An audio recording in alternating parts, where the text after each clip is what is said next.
Serat Menaklare karya Raden Ngabei Yasadipura I, episode ke-28.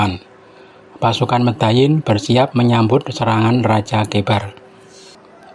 Pagi itu Prabu Nusirwan sedang bertakhta di hadapan para raja bawahan dan para adipati. Berdesakan Punggawa Medhayin yang menghadap sang raja. Patih Baktak berada di depan bersama para kesatria yang menduduki kursi di sekitar singgasana. Tak ketinggalan Raden Jayengrono, kesatria dari Mekah. Hanya para kesatria besar dan para raja yang duduk di kursi, yang lain duduk bersimpuh di lantai. Di tengah perbincangan para punggawa, datang seorang mantri yang melaporkan kedatangan pasukan besar di luar kota. Mereka tidak menjarah, tetapi telah bermarkas di luar kota. Tiba-tiba datang dua utusan dari Kebar yang akan menghadap Prabu Nusirwan. Kedua utusan diterima oleh Patih Baktak. Kepada Kipatih, keduanya mengatakan bahwa mereka diutus oleh Raja Kebar Prabu Alkamah. Patih Baktak telah menerima surat dari kedua utusan dan segera menyampaikan kepada sang raja. Patih Baktak berkata, "Paduka, ada surat dari Raja Kebar Prabu Alkamah." Prabu Nusirwan berkata, "Segera bacalah surat dari Raja Kebar itu." Patih Baktak berdiri dan membuka surat, lalu membacanya. Surat dari Raja Kebar yang mulia, puji untuk berhara Lata wal Uzza. Wahai Raja Medhayin yang bernama Nusirwan, ketahuilah, aku adalah raja yang berkuasa dan menguasai para raja bawahan. Banyak raja tunduk dan patuh kepadaku, dan memberi upeti, karena takut melihat gadaku. Banyak raja remuk redam tertimpa gadaku yang seberat 1.100 kati. Lebih dari 800 raja telah tunduk dan takluk kepadaku.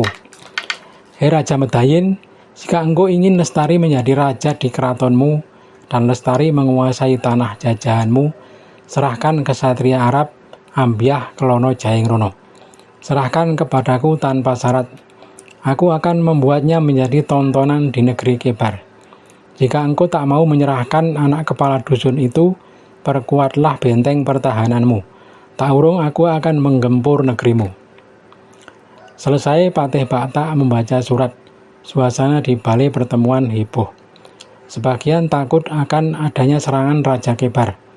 Sebagian merasa marah. Sang raja tampak memerah mukanya menahan amarah. Bibirnya bergetar dan matanya melotot karena sangat marahnya.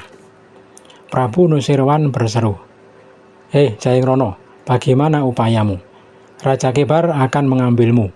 Apakah engkau berani melawannya dalam perang?" Ambyah menyembah dan berkata, "Jangan Tuan khawatir. Raja Kebar yang baru datang yang bernama Alkamah itu barangkali akan menyusul anaknya yang telah mati, si Oksam. Hamba akan susulkan sekalian ke alam baka."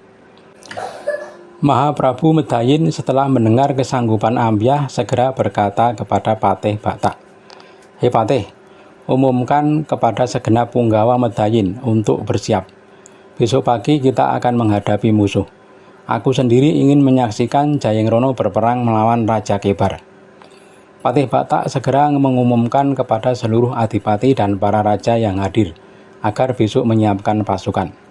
Prabu Nusirwan berkata lagi, "Katakan kepada utusan agar dia melapor kepada tuannya bahwa kita memilih menghadapi mereka dengan perang."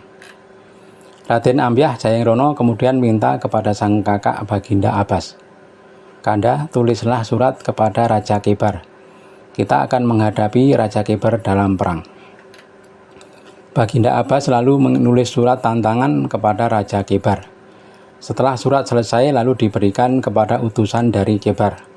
Utusan dari Kebar segera lengser dari hadapan Prabu Nusirwan dan bergegas kembali ke perkemahan Raja Kebar. Surat segera diserahkan dan dibaca oleh Raja Kebar. Isi suratnya berbunyi, "Segala puji bagi Tuhan. Kedua, salam untuk Rasul Khalilullah Nabi Ibrahim. Surat ini dari kesatria Pengelana Jayengrono, Adipati Wirodimurti yang masyhur di tanah Arab, yang sekarang menjadi kesatria Medhayin, yang sudah masyhur banyak menempeleng kepala para raja. Hei Raja Kebar, Aku sungguh beruntung engkau datang ke Medayin. Ibarat menemukan emas sebesar gunung perasaanku. Karena tanpa aku harus pergi ke negerimu, engkau sudah datang menyerahkan diri. Kalaupun engkau tak datang ke sini, kelak aku pasti datang mengobrak-abrik negerimu. Aku akan membuat engkau menjadi tontonan. Lalu aku susulkan ke alam baka. Raja Kebar sangat marah ketika membaca surat. Pembacaan surat tak diselesaikan. Seketika surat disobek-sobek. Tampak Prabu Alkamah memerah wajahnya, seperti berbasuh darah. Berkata bengis Raja Kebar, "Jarahlah desa-desa di Medayin. Mereka mengukui buronku, artinya menantang kepadaku. Harus memakai cara paksa untuk mengambil Ambyah." Pasukan Kebar segera menjarah desa-desa di luar kota Medayin. Perbatasan kota telah rusak. Sementara itu pada saat yang sama, pasukan Medayin telah keluar dari kota. Seperti laron keluar dari sarang pasukan Medayin, bergerombol-gerombol tak terhitung jumlahnya. Para mantri Medayin melaporkan kepada Patih Batak bahwa pasukan Kebar telah menjarah desa-desa. Patih Batak lalu melapor kepada Prabu Nusirwan. "Paduka, Raja Kebar marah karena Paduka mengukui Raden Ambyah. Raja Kebar mempunyai pasukan besar, tak urung negeri Paduka rusak." Sang raja berkata, "Hai Batak, apa engkau hendak bersetuju dengan keinginan Raja Kebar yang meminta anakku si Ambyah?"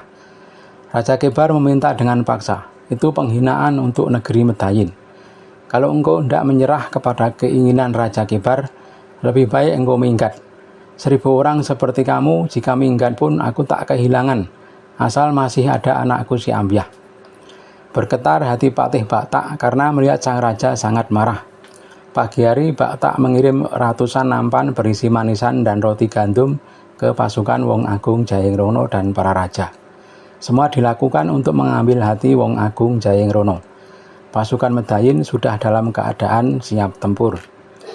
Sementara itu di Kaputren, Sang Ratna Ayu Dewi Muninggar sedang berbincang dengan kedua pelayan, Mbok Salgolo dan Ni Pradopo. Mereka bertiga berbincang di bawah pohon Nogosari. Ni Pradopo menyembah dan berkata, "Hamba mendengar ayah Paduka ketamuan seorang raja dari Kebar yang akan menyerang Medayin. Sebab sampai menyerang Medayin karena hendak balas dendam kepada Ambyah, karena telah membunuh putranya ketika di Makkah dulu." Sang Ambyah Jayengrono yang ditanya menyatakan sanggup melawan Raja Kebar. Ayah Paduka berkenan melihat sendiri pertarungan antara Ambyah dan Raja Kebar.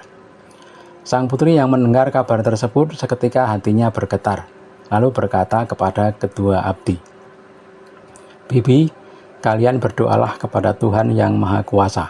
Semoga Klono Jayengmurti dapat memenggal kepala Raja Kebar." Semalaman sang putri sangat khawatir sehingga tidak bisa tidur. Hanya duduk-duduk di bawah pohon Nagosari ditemani kedua pelayan.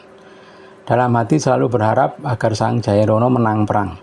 Sampai-sampai sang putri bernazar, jika Ambyah menang perang, gudang harta akan dibuka dan isinya akan disedekahkan. Ada 4 gudang harta yang akan dibuka. Masing-masing akan diberikan kepada anak yatim dan fakir miskin di 4 penjuru kota, ke barat, ke timur, ke utara, dan ke selatan.